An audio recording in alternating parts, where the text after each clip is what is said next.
Do you struggle to work out? Do you make fantastic plans and commitments that you're then unable to keep? And do you watch other people who just seem to do it effortlessly? You watch these people on Instagram with these incredible bodies who are working out all the time, with families, with businesses, and you just want to know how they do it. So by the end of this video, you'll know why some people thrive in terms of exercise and other people really struggle.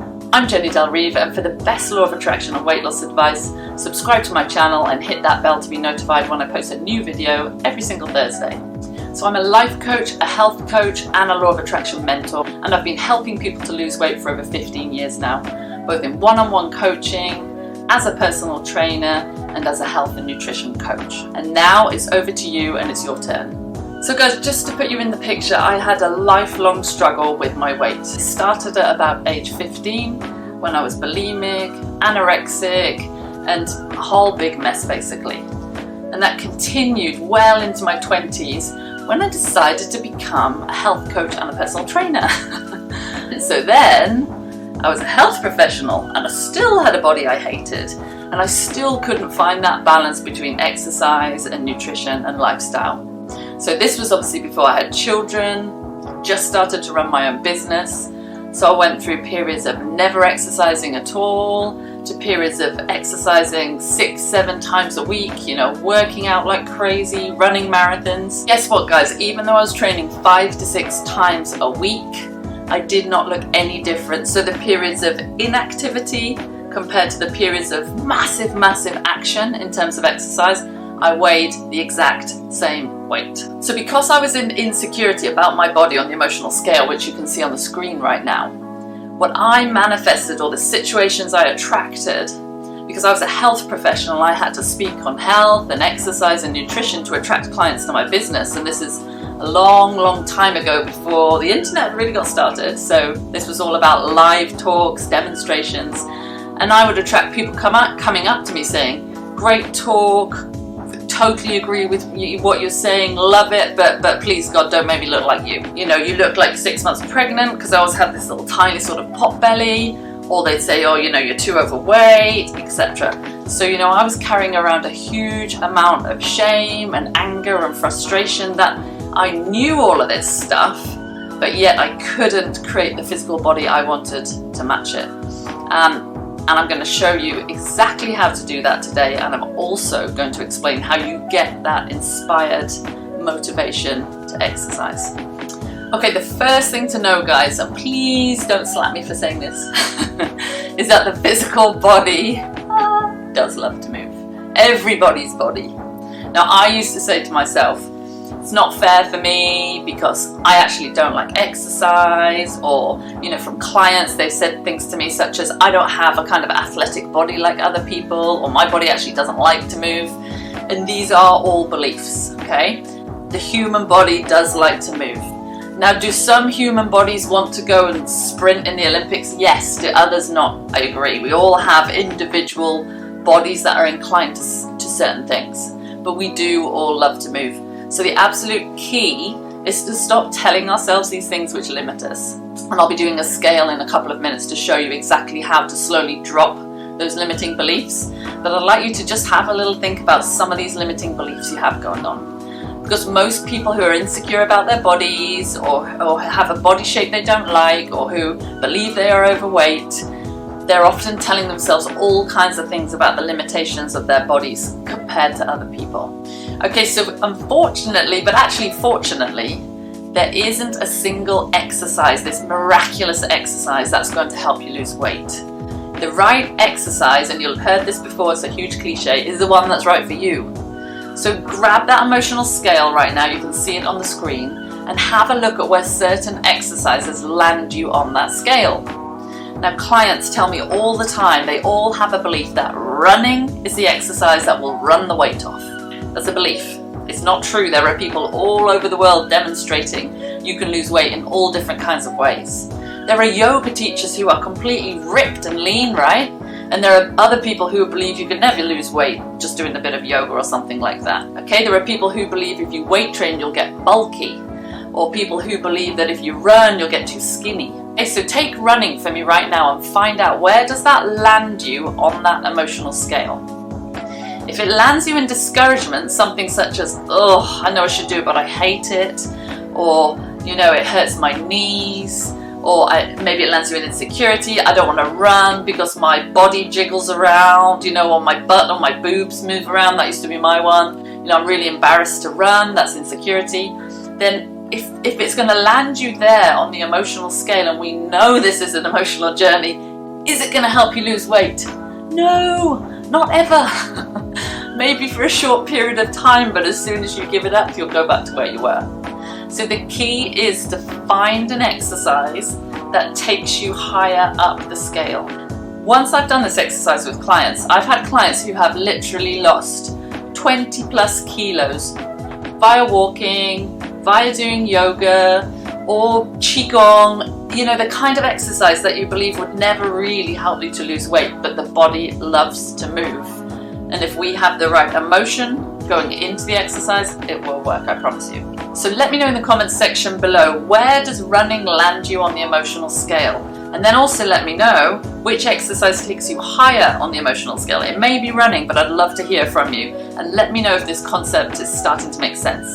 Okay, so at this point you might be asking me, but Jenny, I hate exercise, I never want to do it, but I still want to lose weight, what can I do? You can do the emotional scale. It's a phenomenal technique. It's the technique I've used most in my life. It's the technique I've used really successfully with all of my clients. I've got it on my phone here, it's in the link below. And I'm going to take you through an example of how you would do the emotional scale if you hate exercise. Okay, so we're starting off at fear, grief, powerlessness, despair, and depression. So you might say, I feel so depressed that I've never found an exercise that I enjoy. Up to insecurity, guilt, and unworthiness. I'm insecure about my body when I exercise, and I feel really guilty all the time that I'm not exercising. So you're just making a blanket statement that you feel as you go up the emotional scale. I'm jealous of all those other people that seem to do it so easily and have these amazing bodies. I hate looking the way I look, and I hate exercise. Okay, coming up to revenge. It's not fair, it's so much easier for everyone else. Not many people want to get into this emotion of revenge, but remember, it's up from powerlessness. So you are moving the emotion up, you are going closer towards your goals. So make the statement.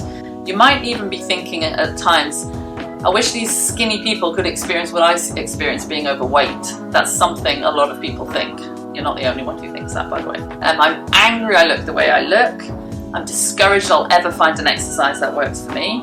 I blame my family. It all started with them and the way we used to eat and the fact that we never exercised as a family. I'm worried this will never change. I'm doubting I'll ever find an exercise I love. I'm disappointed. I'm at this point in my life and I'm still not exercising or not looking the way I want to look. I'm overwhelmed by the whole exercise industry, or there are a whole lot of exercises in the world to choose from, right? And it can be super, super overwhelming at times.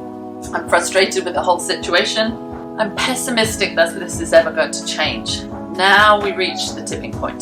Boredom. I am so done, like I'm done with ever thinking about this topic ever again. Okay, that's where we're at with the boredom level. Take a moment, take a deep breath. We're looking for a contenting thought. If you cannot find a contenting thought about exercise, choose a contenting thought about anything else. It will still work. You're moving the emotion, it still works. You might say, I'm contented to know that others once stood where I'm standing. I once stood where you're standing. I was way heavier than I am now, with much more body fat, and I used to have a huge amount of bloating around the middle. It was my dream to have slim abs. You know, I had cellulite, I had all kinds of stuff going on. I'm hopeful that approaching weight loss and exercise in a new way might work for me this time. I'm optimistic that there's a different way of doing this. What do you know? What do you believe? I know that there must be an exercise out there for me somewhere. And there is. I know that for you. I'm eager to find that exercise. I am passionate about my body. Anybody who spent a huge amount of time hating their body and not wanting to exercise but wanting to lose weight is actually very, very, very passionate about looking the way they want to look and feeling good. So trust me, you are the most passionate, or one of the most passionate people in the world about health and your physical body. Appreciation, empowerment, freedom, love and joy. I love the fact that I'm learning the laws of the universe and how all of this actually works. So there are many, many people out there who will tell you that you have to motivate yourself towards exercise, that you have to force yourself to get out of bed and then you have to do it. Now, that can work for some people, it can work for short periods of time, but in my personal humble opinion, it's not sustainable. You can often end up burnt out or having loads of coffees or pre-workout drinks just to get yourself through these workouts because the energy isn't lined up and you're forcing yourself to do it. So you can do it and you can get some results, but usually it's not sustainable and not enjoyable. So for me, if I'm going to put huge amounts of my time to something, I want it to be long-lasting with great results, and I actually want to enjoy it. So if you don't have an exercise that you enjoy right now, I would not force yourself to do something because that's motivated action, and I would wait for the inspiration to come. Inspired action is when it feels like a good idea, it feels fun, it feels exciting, it feels like something you really, really want to do. I can hear you saying to me right now, because I've sat in front of many clients for 15 years, Jenny, what if that inspired action never comes? If you do that emotional scale process that I've taught you today on your body and on your hatred of exercise, and you do that, let's say, once a day or once every other day for 30 days, it's my guarantee to you that you will be inspired to some form of exercise, because remember, the body does want to move. I really hope you enjoyed this video today. It was so much fun for me to explain this to you because it's my absolute passion that you get this information and you get the physical body that you want to get, because it's been a long time coming for me. I'm 46 years old now, and you know, I've been trying to get the body I wanted to get for 30 plus years. So I'm so passionate about sharing this information. So if you like this video, please check out my next videos on how I lost weight using meditation and how to bring calorie counting and macro counting into the inner work that we're doing. Please hit that like button, subscribe to my channel and share with your friends, and I look forward to seeing you in the next video.